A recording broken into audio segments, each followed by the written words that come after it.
Welcome and thank you for joining us on The Factor Uncensored tonight. The countdown to President Trump's tariffs. They officially go into effect at 11:01 p.m. local time. The White House isn't budging despite the turbulent financial markets. Meantime, another win for the Trump administration. The Supreme Court has blocked an order requiring the government to reinstate thousands of federal employees who were left go in mass firings aimed at downsizing the government. Now, the effect of the court's order will keep employees in 6 federal agencies on paid administrative leave for now. It's the third time in less than a week that justices have sided with President Trump. At least 24,000 probationary employees have been fired since President Trump took office.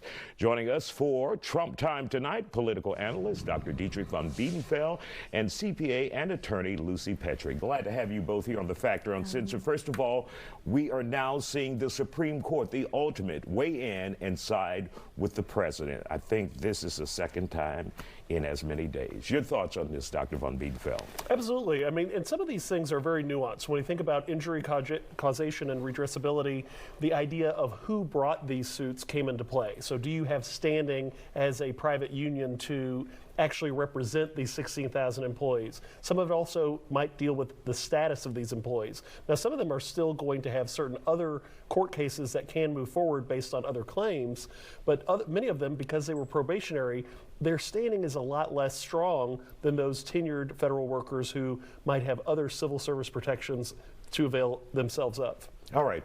Lucy, your thoughts on the Supreme Court ruling in this? I think they lost this battle. They haven't lost the war. Because like you said, it's a standing issue. They have not addressed the merits of the case as to whether or not, they haven't addressed whether or not the government could in fact lay off these employees. So that is yet to be decided. And for those who are wondering, when we talk about standing, that's like someone, Lucy, saying, look, I'm suing on behalf of Isaiah, not as an attorney, but as an advocate. And the court is saying, look, you have no standing. He has to sue.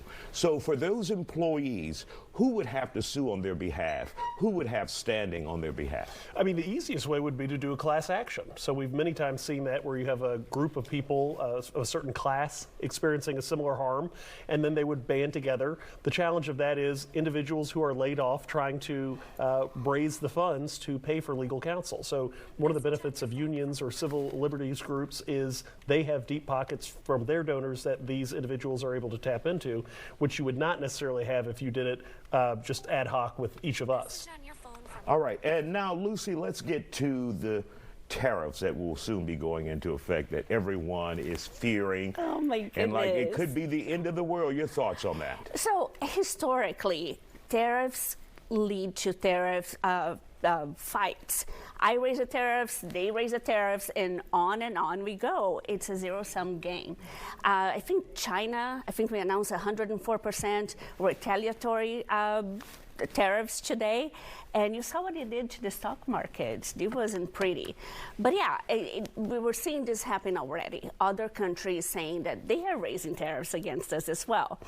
I don't know where that's going to lead. I think eventually we will all have to come to the table and negotiate, and that might put us right back where we were before. But we're already seeing the trickle down, or would we say the waterfall, yes, when it comes to the economy here in the United States. Around the world. Yes. We have impacted many markets around the world. Exactly. And individuals, we're talking about 401k plans, their stocks. Right. So, I mean, we're all starting to see it and feel it. Yeah, and the sentiment in general of the consumer is reflecting the stock market, but also people are thinking twice about hiring new employees or making major purchases.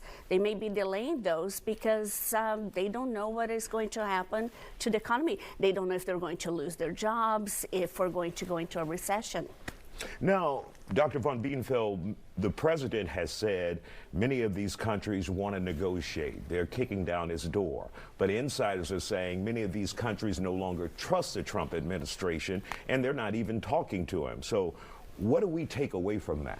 The challenge is, again, uncertainty. The markets like certainty. And as Lucy mentioned, if we're talking about hiring new people, investing in R&D, buying new purchases that we haven't already secured contracts for, we're going to hesitate because particularly as commercial enterprises, where are we going to ensure our revenue? Where are we going to recapture any sort of profit on any expenditure? So in that sense, the administration has said that 70 countries have called them about these tariffs, but certain countries like Madagascar, while they may have tariffs, where do we get our vanilla from? Where do we get our coffee from? So a lot of these agricultural products become a problem, and the reciprocal or retaliatory tariffs then present problems for soybean farmers, corn farmers, and other people who rely on these markets to export goods. The car markets are a great example and model for what these tariffs are doing and how different individuals and entities are responding. VW holding 37,000 cars, and they say if they bring them in, they're going to include the tariff price on the sticker like they would for any additional add-ons like leather seats or any of those things. They're going to highlight it. Conversely, Mercedes is saying we're going to hold our prices steady through April. But who's buying luxury cars if you're worried about layoffs and recession? What would be your best advice to the average viewer out there as we prepare for this? Because many people see this as something in Washington, D.C., far off away, but this will impact all of us, every single consumer here in America. So really quick in the last 30 seconds, really quick, your advice to the consumer. I think it's a good time to maybe buy into the market if you can.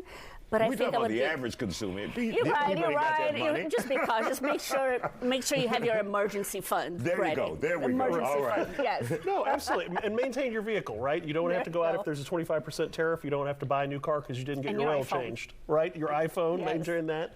So make sure you're maintaining those things. And of course, looking at your savings. Monitor those sort of discretionary expenses as much as possible for the next couple of weeks. All right. We want to thank you both for joining us here on the